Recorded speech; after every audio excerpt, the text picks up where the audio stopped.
آج کی ساری دنیا میں سب سے بڑی خبر یہ ہے کہ اسرائیل نے ایران پر حملہ کر دیا ہے، جس کے بعد مشرق وسطیٰ کی صورتحال غیر یقینی ہو گئی ہے، اور اگر یہ جنگ جاری رہتی ہے اور ایران اس پر اپنے رد عمل کا مظاہرہ کرتا ہے تو یہ جنگ پھر ایران اور اسرائیل تک محدود نہیں رہے گی، بلکہ یہ جنگ دیگر ملکوں تک بھی پھیل سکتی ہے، اور اگر ایسا نہ ہوا تو یہ تیسری عالمی جنگ کا نقطۂ آغاز بھی ہو سکتا ہے۔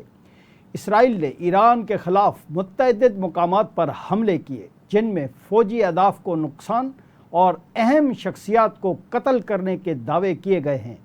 ایران کے سرکاری میڈیا نے اسرائیلی حملے میں پاسدارانہ انقلاب کے سربراہ میجر جنرل حسین سلامی کے شہادت کی بھی تصدیق کر دی ہے۔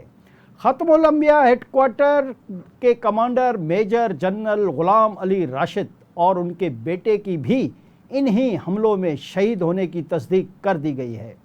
ایرانی سپریم لیڈر کے مشیر اور محافظ کمانڈر شمخانی اسرائیلی حملے میں شدید زخمی کر دیے گئے ہیں اور ان کی شہادت کی تصدیق کی خبریں بھی آ رہی ہیں۔ القدس فورس کے سربراہ اسماعیل قانی کو شہید کیے جانے کی غیر مصدقہ اطلاعات ہیں۔ دوسری طرف ایران کی جوہری ایجنسی کے سابق ڈائریکٹر فریدون عباسی کے بھی شہید ہونے کی تصدیق کر دی گئی ہے۔ فریدون عباسی رکن اسمبلی بھی تھے۔ اسرائیلی حملے میں آزاد یونیورسٹی کے سربراہ اور نیوکلیئر سائنسدان محمد مہدی ترانچی کے بھی شہید ہونے کی تصدیق کر دی گئی ہے۔ ایرانی میڈیا کے مطابق ایرانی فوج کے chief of staff major general Mohammad Bagheri زندہ ہیں، وہ وار روم میں موجود ہیں۔ اس سے پہلے اسرائیلی میڈیا نے انہیں بھی شہید کرنے کا دعویٰ کیا تھا، تاہم اب کچھ ایرانی ذرائع سے ان کی شہادت کی تصدیق کی جا رہی ہے۔ اسرائیل نے ایران کی فوجی قیادت کی رہائش گاہوں سمیت 6 فوجی تنصیبات کو نشانہ بنانے کا دعویٰ کیا ہے۔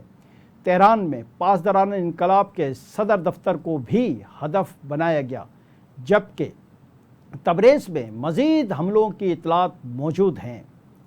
یہ بھی دعویٰ کیا گیا کہ حملے میں ایران کے کئی سینئر جوہری سائنسدان بھی مارے گئے ہیں، تاہم ایرانی میڈیا نے ابھی تک اس کی تصدیق نہیں کی۔